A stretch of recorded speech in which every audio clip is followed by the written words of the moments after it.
Salut les soudeurs, c'est Patrick, bienvenue sur Soudeur Amateur. Aujourd'hui, on va parler d'une problématique à laquelle certains d'entre vous ont peut-être déjà été confrontés, à savoir comment souder des éléments dont l'épaisseur est plus importante, voire beaucoup plus importante que le diamètre de nos électrodes.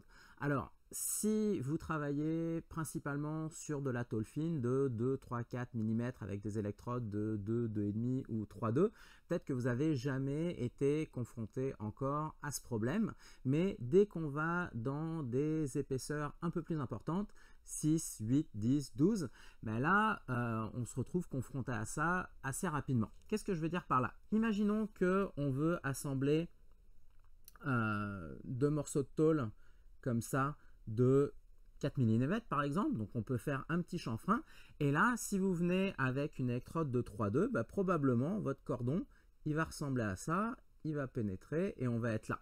Donc si on enlève hop, les traits, on se retrouve avec un assemblage qui ressemble grosso modo à ça, et intuitivement bah, on voit que au niveau de la soudure on a plus de matière même que la tôle, que sur le métal de base.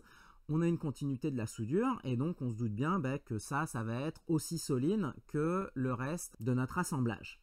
Maintenant, si on est dans la même situation mais que cette fois on est avec de la tôle plus épaisse, qu'est-ce qui va se passer? On va avoir pareil notre tôle, on fait notre chanfrein comme ça. Et là, quand on va amener hop, notre électrode à l'intérieur, au lieu de venir couvrir l'intégralité du trou, ça va juste venir dans le fond et on va avoir la même soudure, mais potentiellement qui va juste prendre ici le bas de nos pièces. Et là, intuitivement, on se doute bien que ici, au niveau de la soudure, ça ne va pas être aussi solide que tout le reste parce qu'il y a beaucoup moins de matière. Donc là, encore une fois, il y a quelque chose d'intuitif là-dedans quand on est sur ce genre d'assemblage. On va se dire, si on fait une deuxième passe, si on va pouvoir couvrir un peu plus, potentiellement, on peut en faire d'autres. Alors après, quand ça devient trop large, peut-être qu'il va falloir faire des cordons qui se chevauchent. Donc, effectivement, c'est ça qu'on va vouloir faire. Alors, il y a une technique derrière ça, évidemment, mais on voit que si on fait suffisamment de passes, au final, on va pouvoir effectivement avoir une continuité du métal et avoir quelque chose de suffisamment solide. Et c'est effectivement ça qu'on veut faire quand on est sur des épaisseurs plus épaisses comme ça en bout à bout. Il y a une technique derrière ça. On couvrira ça dans une autre vidéo. Ce que je voulais vous montrer ici, c'est quelque chose d'encore un peu plus compliqué et pour le coup d'un peu moins intuitif. C'est qu'est-ce qui se passe quand on est en angle. Parce que quand on est en angle, on n'a pas cette vue aussi évidente sur notre soudure. Et donc, du coup, finalement, c'est un peu moins intuitif de savoir est-ce que mon cordon il est assez gros ou pas. Alors, il se trouve que quand on est en angle et qu'on fait un cordon ici, donc de la même manière, on se retrouve ici avec notre soudure et la dimension ici qu'on a de notre soudure entre la racine et le haut du cordon, mais en fait cette hauteur là, la profondeur de la soudure, elle n'est pas déterminée facilement, d'accord? Donc pour ça on a besoin d'un petit outil. Alors le plus simple, c'est celui-là, c'est ce qui s'appelle une jauge de soudeur. Il y a d'autres modèles qui sont encore plus évolués, où vous avez même un bornier qui permet vraiment de mesurer précisément. Celui-là en fait, c'est juste que vous avez des petits chiffres dessus. Donc là par exemple, il y a marqué 8. Et si vous venez poser ces deux côtés sur votre métal de base, ici, la distance entre le prolongement ici de ces faces et cette face-là, c'est le chiffre qui est marqué ici. Donc, par exemple, ça, ce serait 8 mm. Donc là, j'ai repris la pièce que j'avais assemblée quand j'avais parlé de la soudure en angle intérieur. Et ici, on peut voir que, grosso modo, avec une baguette de 3,2, je ne sais pas si vous voyez, je vais faire un gros plan, on se retrouve avec un cordon qui fait à peu près 4 mm, 4 mm de profondeur. Donc, il se trouve en fait qu'il y a des gens qui qui se sont penchés sur la question. Et pour avoir une résistance suffisante de la soudure par rapport au reste de l'assemblage, ben, quand vous faites un assemblage, par exemple ici, si on appelle l'épaisseur de cette tôle B et celle-là C, si on prend donc l'épaisseur la plus fine, donc par exemple on a B qui est inférieur à C, eh ben, on va avoir une profondeur de soudure ici A qui est A supérieur ou égal à B fois 0,7 pour un assemblage où on fait une soudure juste d'un côté de l'angle. Si vous faites une soudure des deux côtés, à ce moment-là, il faut que A soit supérieur ou égal à B fois 0,5. Donc ça veut dire que ici, en soudant avec une électrode de 3,2, on a vu que là, j'avais obtenu un cordon de 4 mm. Ça veut dire que si je soude d'un côté, ben 4 divisé 0,7, ça fait à peu près 5,7. Ça veut dire que je peux faire ça sur de la tôle de 5, mais sur de la tôle de 6, ben, c'est un peu trop léger. Alors, si j'ai la possibilité de faire un cordon de l'autre côté, là, 4 divisé par 0,5, ça nous fait 8. Donc là, potentiellement, je peux souder jusqu'à de la tôle de 8 mm. Mais sinon, ben, il faut rajouter du métal d'apport là-dessus. Il faut faire ce qu'on appelle plusieurs passes. Donc, on a vu que notre première passe, elle se fait hop, en allant chercher bien dans le fond de l'angle avec un arc court et une intensité un peu plus élevée. Ça va nous donner ce premier cordon.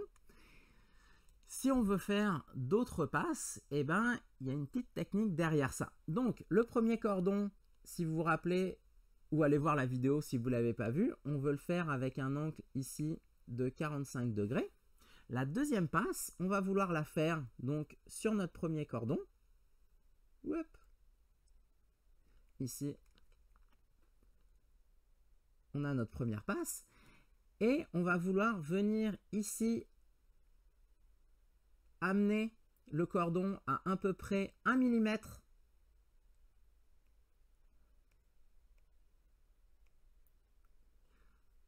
de cette pièce.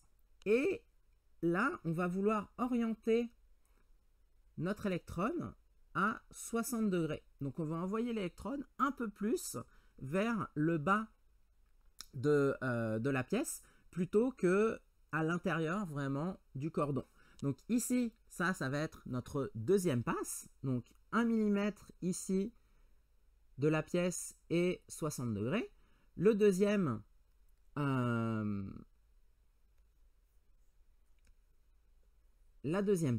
troisième passe, pardon, ici ce qu'on va faire, on va avoir donc notre première passe ici, notre deuxième passe 1 mm 60 degrés. Hop. Et pour la troisième, ce qu'on va vouloir faire, c'est qu'on va vouloir venir un peu plus sur l'autre pièce et venir amener notre bain de fusion mourir sur la crête de notre deuxième passe. Et donc, on se retrouve avec quelque chose comme ça. Désolé, je l'ai fait un peu petit. Donc là, ici, on va amener, je l'ai dit, on va être un peu plus ici. Donc, au lieu d'être à 45 ou à 60, cette fois, on va être seulement à 30 degrés. Et donc, voilà, on se retrouve avec notre troisième passe. Et là, on va avoir quelque chose qui est plus important. D'accord? Donc, si je rematérialise, hop, les passes, il y a la première qui était là, la deuxième qui est ici, et la troisième qui est là. 1, 2, un peu petit, et 3. Et on se retrouve comme ça. Donc, on va essayer de faire tout ça. Je vais vous montrer comment ça se fait en le soudant et on se retrouve juste après pour discuter d'un peu de tout ça. Ça fait quelques temps que j'en ai pas fait comme ça, des soudures multipasses en angle. J'espère que ça va bien se passer.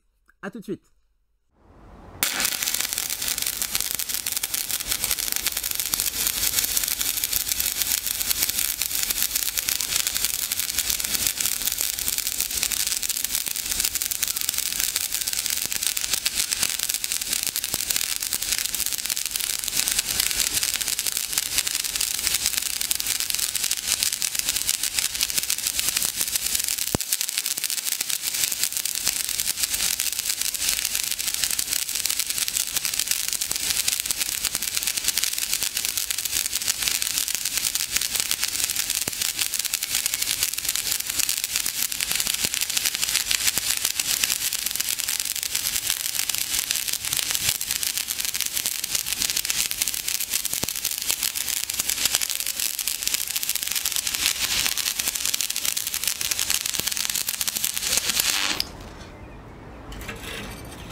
on a réalisé nos 2 nouvelles passes.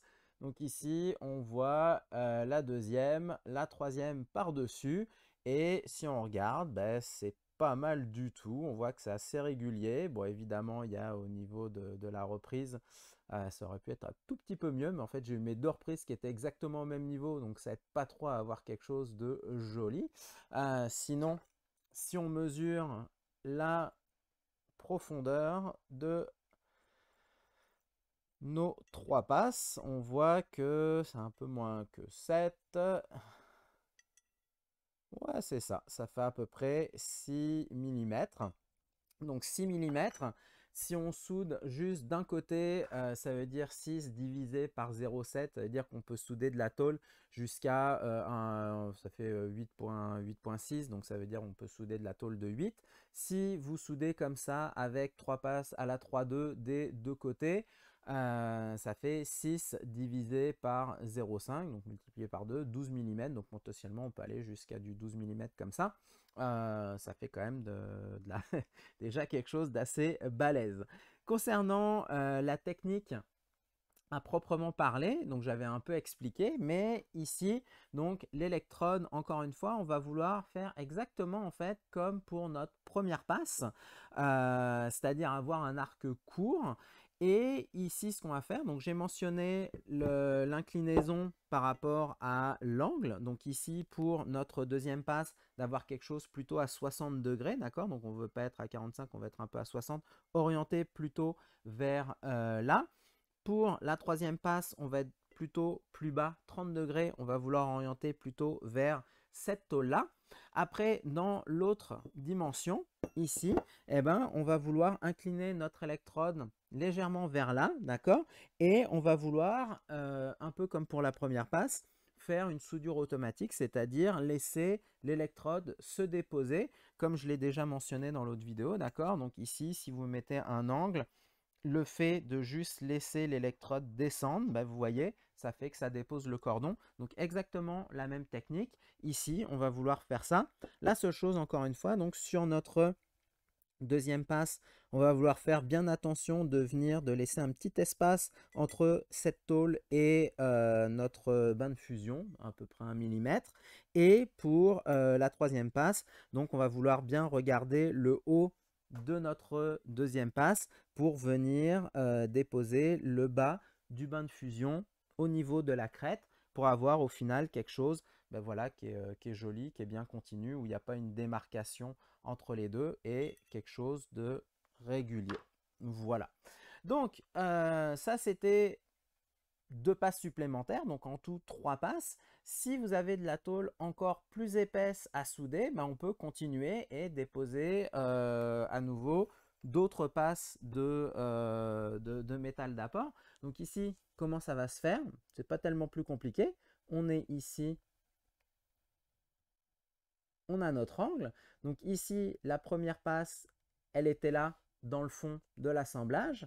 Là, on est venu à 1 mm du bord. On s'est orienté ici à 60 degrés pour faire notre deuxième passe. Troisième passe, 30 degrés. On est venu ici, on est venu épouser la crête pour faire donc notre troisième passe. Si on doit continuer, mais qu'est-ce qu'on va faire? On va essayer pour notre quatrième passe de venir ici à peu près 1 mm de la crête et on va venir à nouveau déposer ici avec un angle de 60 degrés. Ensuite, on va en faire un à 45 degrés où on va combiner donc les deux choses, à savoir on va être à 1 mm ici du bord et on va venir sur la crête comme ceci. Et enfin, la dernière, on va venir ici avec notre angle de 30 degrés et on va venir chercher la crête de ce cordon. Voilà, ça nous fait donc à nouveau 3 passes. Si on veut encore en rajouter, eh ben, ça va être à chaque fois la même chose. La première nouvelle passe, on va la faire avec notre angle de 60 degrés, ici. Les passes suivantes, on va les faire à chaque fois avec 45 degrés à 1 mm de la précédente et on va venir sur la crête. Donc ici 45, à nouveau 45, je suis à 1 mm du bord et je viens ici sur la crête. Et la dernière, on va la faire à 30 degrés en venant ici chercher la crête de celle-là. Et on peut continuer comme ça, ainsi de suite. à faire des passes. Alors, ça peut servir comme ça pour souder de la tôle de plus en plus épaisse. Ça peut être aussi une méthode qu'on peut vouloir utiliser si on est sur de la tôle plus fine, mais qu'on ne veut pas utiliser, alors soit parce qu'on n'en a pas, des grosses électrodes, soit on ne veut pas utiliser un trop gros diamètre d'électrode pour pas avoir à mettre trop d'intensité et donc à avoir beaucoup de déformation.